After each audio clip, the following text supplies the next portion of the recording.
talking that street talk. Thank you very much. Although our next guest starred in the big hit Three Men and a Little Lady, to me and millions of other fans around the country, he'll always be remembered as TV's Barnaby Jones. Ladies and gentlemen. He was Magnum. He wasn't Barnaby No, he was Jones. not Barnaby Jones. He was Magnum. He was Magnum. Ladies and gentlemen, here he is, the always good-looking Tom Selleck. Tom!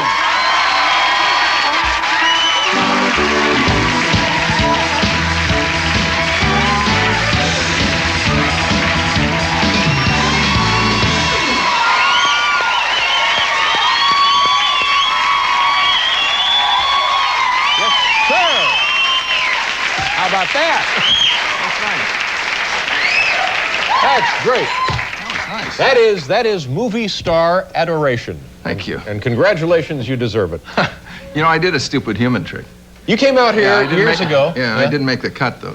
What was it? Tell the folks what it was. Well, it was kind of in the... I can see why with the talent you had, but mine was in the... Now, Tom, don't get snotty. I know. I did something in the beer category, but I did boat imitations in a big tub of water. That's right. Do we have that on videotape? Hey, roll it, Hal. Here we have Tom Selleck sticking his head in a tub full of water. A submarine with a full complement of sailors. A submarine. Maybe out of San Francisco Bay. Here they go. Wow. Tom Selleck. One more.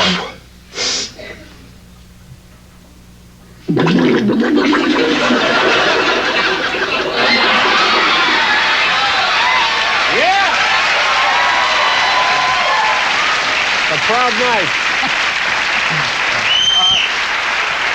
Yeah, it was fun. But how about the guy who stuck the beer cans to his head? That was good. He starts out by slapping his scalp up with just a film of beer. Well, that's a lot of hours in a bar, as I can tell you from personal experience. It takes a lot of practice. You know, I think it was your most recent film, Mr. Baseball. Yeah. I saw it not too long ago. You know, I thought that was great. I enjoyed it quite well. And was there controversy about that? Was somebody upset? Were the Japanese upset? Were the Americans? Japanese didn't like it so much that I went to bed with my co-star so soon, or maybe at all. They were a little upset what was the problem there? Traditional values in Japan don't notice how I'm kind of tap dancing here, don't really allow for such behavior. I mean, as a gaijin, that's a foreigner in Japan. Right. You don't do that. You don't mess with the local people. And you actually heard protests about this? Well, I heard it didn't do as well in Japan as we hoped it would. No. Which is a real good, you know. How much time did you spend in Japan? Oh, I was there for 4 months. Did you enjoy it? I had a good time. I got pretty lonely, though. Yeah. You know? I saw that. Well, I was pretty tall. I did, because my wife and daughter could only come over for like 2 weeks. And they loved it, you know. They went everywhere, and I worked. And you must have been, as everybody who goes over there, you were, because of your size and because of your fame, you must have been worshipped as a god. Were you? They didn't know who I was, Dave. Now, what about the baseball? That must have been great fun for you. Did you actually get to play in some Japanese parks? I played in about 4 or 5 Japanese parks, and you know what? The fences are closer. Are they really? Yeah. Did you jerk any out? I jerked a lot of them out. Yeah. I did a lot of hitting here, you know, with a lot of teams, which was like the time of my life. First I'd call all these major league clubs before the movie was going to come out and say, I really need to do research. And then I'd call them and say, will you let me hit with you? I'd like to do some publicity now that the movie's done. Right. So between the two things, I got to hit in about, I don't know, 15 parks over here and go to spring training with the Tigers, which was great. Yeah. And, you know, I was the oldest guy for the Tigers in 2 weeks of spring training. And there were about 8 guys who never called me anything but kid. Oh, that's cute. Yeah, that is very cute. Well, they're a little rough, you know. Yeah. I mean, if they don't like you, if they won't kid around with you, you know they don't like you. So I knew I was accepted when they put heat rub on my jockstrap. Yeah, Kramer's atomic bomb. Can you say that on TV? Same thing happened to me on my honeymoon. Thank you. Yeah. And let me tell you something, the Japanese were steamed about that, too. They get upset about this. Let's see. We have to pause here for a second, Tom, and then we'll come back and we'll continue to visit, chat about anything you like. We only have 4 shows left. Did you hear? I know. Yeah. I know. Yeah. It's nice to be here. Well, good, and I hope you can come with us to the new place. I'll be lurking. All right. We'll pause for station identification and be right back with the working Tom Selleck.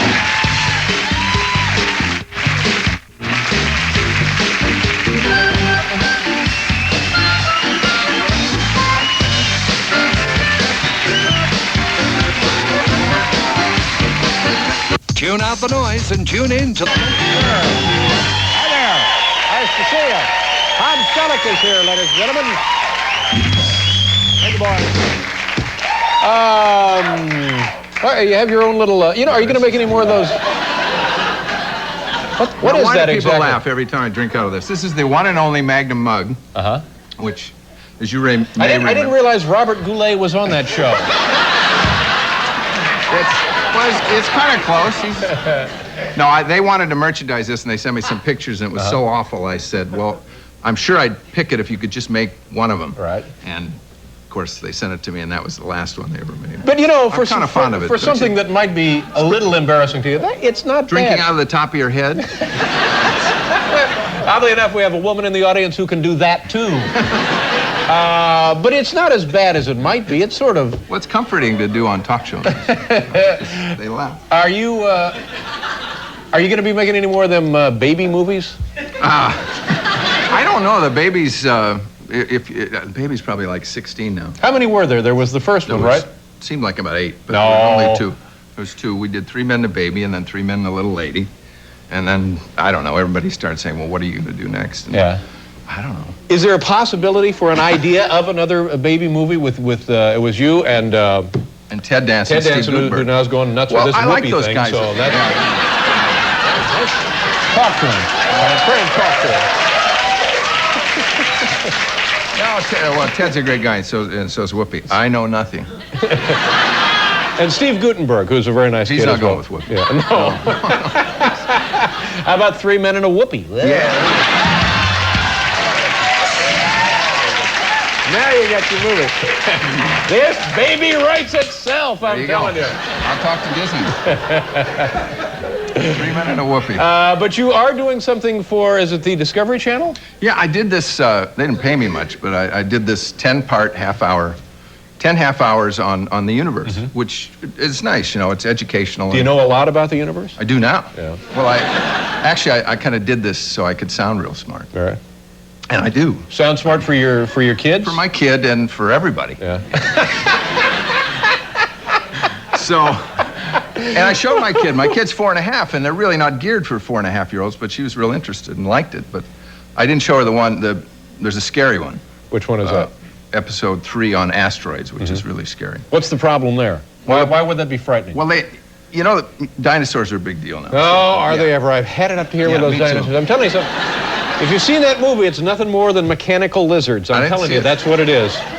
Well, what happened, the dinosaurs went extinct. I'm sounding smart now, aren't I? Yeah. They And went it's about extinct. time, too, Tom. They went extinct really very, very suddenly, and what they found is, an asteroid's something a mile in diameter or over, and a meteor's a mile under.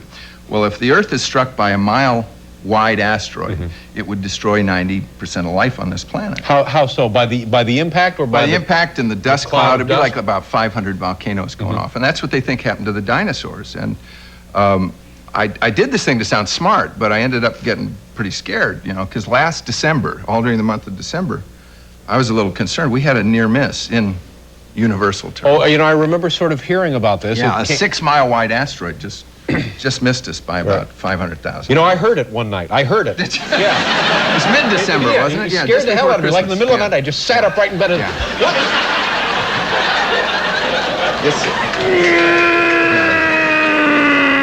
And then the big one's the comet in 2026. It's going to hit us. Oh, really? We are going to get hit? Well, we may get hit, and it's just a good idea to keep kind of doing space research. So maybe we could deflect one of these things because they hit the Earth all the time, and if one's big enough. So you're saying what shutters? Some kind of special shutters? I think we need some skin lube or hot rub. But no, I think we need to get something that'll be able to predict it. I'm not sounding so smart. But you know what it is, and I think my understanding of this, and is very naive, very limited, but as I understand it, what we know about the solar system and our home planet and the universe is just like a speck on your thumbnail compared to the island of Manhattan, where there is so much we don't know, so much we can't even comprehend, and certainly are far from being able to measure at this point. Too advanced for you, Tom? No, it's very good. That's better than my stuff. We went up on Mauna Kea, which is a huge mountain in Hawaii. It's 14,000 feet, And you get a little dingy up there. Yeah. With no is thin, oxygen. sure. So they let us acclimatize at 9,000 feet for an hour, and we found out from the scientists up there, you're supposed to do that for a week. So I got to this one phrase where, I mean, things get really funny at 14,000 feet, funnier than now. And I had this thing where I had to describe dark matter. Dark matter, that's And dark right. matter is called that because it's very dark. Right. Now, when you try that at 14,000 feet, it can cost you the whole day. Because I was laughing. A woman who was supposed to provide lunch went screaming down the mountain because it wasn't on time. Weird things happen at 14,000. But the dark matter, what is it exactly? It's dark. That's what.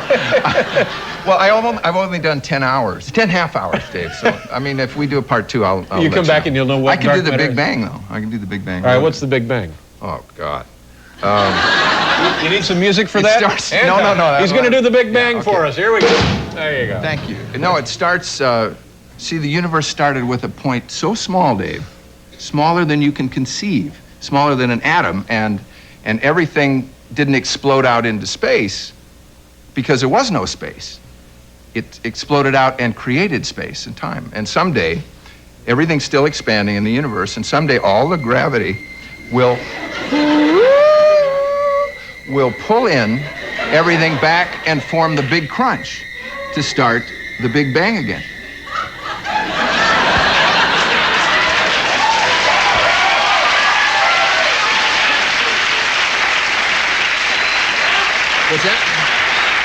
Was that theremin music?